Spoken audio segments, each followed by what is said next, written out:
Hi friends, welcome to our channel. আপনাদের সবাইকে good morning. এখন 7টা বেজে গেছে। আমি 7টার সময়তে উঠলাম, এখনও মুখ টুক ধুইনি, মুখ ধোবো, হাতে ব্রাশ ধরিয়ে আছি। যেহেতু রোজ রোজ ব্লগ অনেক ছোট হয়ে যাচ্ছে, ওই জন্য ভাবলাম আজকে আগেই ব্লগটা শুরু করি, তারপরে মুখটা ধোবো।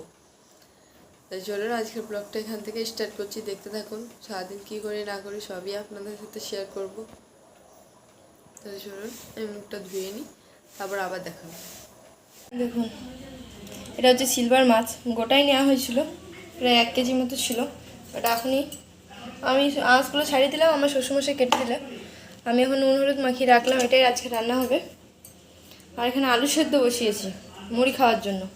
আর এখানে আমার শাশুড়ি মা তখন চা করেছিলাম, খাইনি, গায়ে ধোয়াতে গেছিলো বলে, সেই জন্য চা খাবে, তাই গরম করে দিই। চলুন বাবুকে চান করিয়ে নিই, তারপর আমি চান করে নিই, তারপর আবার দেখা হবে। দেখুন আমাদের একটা পার্সেল এসছে, আপনারা দেখলেন কি এসছে, আপনাদের দেখাই।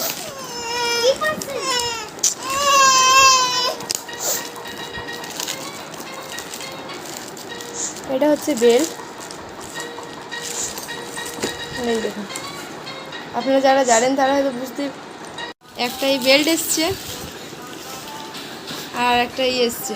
যারা আপনারা এটা ইউজ করেন বা দেখেছেন অনলাইনে তারা জানবেন এটা কি। তো আবার যখন ইউজ করবো তখন নিশ্চয়ই আপনাদের দেখাবো। আর এটাই এখনই দিয়ে গেল পার্সেলটা। তো চলুন দেখতে থাকুন, বন্ধ করুন। তো দেখুন আমি কিছু বানাবো, কি বানাবো সেটা তো আপনাদের যখন বানাবো তখনই দেখাবো। আর তার জন্য আমি এখানে চাল পিসাই করছি, ভিজিয়ে রেখেছিলাম অনেকদিন আগে, সেটা এখন পিসাই করছি। দেখুন চলুন এটা করে নিই, তারপর কি বানাবো সেটা তো আপনাদেরকে দেখাবো, আপনারা দেখতে থাকুন। এটা হচ্ছে চিনি, আর কাল অনেকগুলো ঢালাই দিন মিষ্টি এনেছিলো, সেই রসটা বেঁচেছিল, তো সেইটাই আমি গরম করে করে রেখেছিলাম। আর চিনি আর সুজি ভিজিয়ে রেখেছিলাম। দেখুন এখন কীরকম হয়ে গেছে। এটাই এই চালের মধ্যে সব ঢেলে দেবো, আর এই আটা দিয়ে মাখাবো। তারপরে কি বানাই সেটা তো আপনাদের মাঝে আবার দেখাবো, আপনারা আমার ফুল ভিডিওটা দেখতে থাকুন।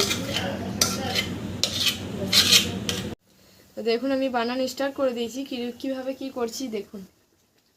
তো আমার দেওয়া তো হয়ে গেছে, আর দেওয়ার পর এখন দেখুন উনুনে বসিয়েছি। গ্যাস অনেক সময় লাগে তো, তাই জন্য উনুনে দিয়েছি। দেখুন জিনিসটা কীরকম, আপনারা আমাকে কমেন্ট করবেন যেটা কি।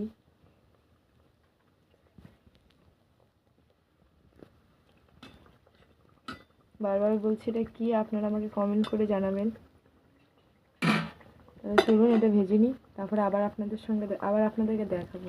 গাইস, মামি এখানে করছিল, তো আমি মামিকে বললাম মামি একটা আমাকে দেখে বুঝতেই পাচ্ছেন যে অতিরিক্ত গরমে উনুনের সামনে সেই তখন থেকে বসে এতগুলো বানানো। আর আমি এগুলো করছি বলে আমার শাশুড়ি মা সব ঘর দৌড় গুছিয়ে বাগিয়ে নিয়েছে, ঝাড় দিয়েছে, কাপড় তুলেছে। আমার শাশুড়ি মা ওই দিকের বাইরের কাজগুলো করে নিয়েছে। তাহলে চলুন সব করে নিই, তারপর আমি ফ্রেশ হয়ে আবার আসছি আপনাদের কাছে। তো দেখলেন ওটা বানাতে বানাতে চা খেয়ে নিয়েছিলাম, তো আর চাটা সেরকম খাইনি, শুধু ওইটাই নিয়ে আবার বিকেলবেলায় সবাই বসে খেলাম। আর এখন হচ্ছে যে খাদ্রকে খেলাটি হচ্ছে আজকে রবিবার, আর আজকেই ফাইনাল, আজকের পর আবার পরের বছর হবে, সেটাই এখন বসে বসে দেখছি। দেখতে পাচ্ছি বড় ভাগ্নি আর আমি দেখছি। তো বড় ভাগ্নি আর আমি দেখছি, তো আমি দেখে নিই, তারপর আবার যখন শুতে যাবো তার আগে আবার আপনাদের সাথে কথা বলবো, আবার দেখা হবে, আপনারা দেখতে থাকুন। প্রচণ্ড ঘুম পেয়েছে, খাদ্রকে খেলাটি দেখতে দেখতে বারবার চোখ লেগে যাচ্ছিলো। যাই হোক, এখন বাজে 11:30। তো আজকের ব্লগটা এখানেই শেষ করছি, দেখা হবে কালকে নতুন একটা ব্লগের সাথে। ততক্ষণ আপনারা আমার পাশে থাকবেন, আমাকে লাইক কমেন্ট শেয়ার আর সাবস্ক্রাইব করবেন। তাহলে চলুন সবাইকে টাটা, গুড নাইট। আপনারা সুস্থ থাকবেন, ভালো থাকবেন, আমার পাশে থাকবেন।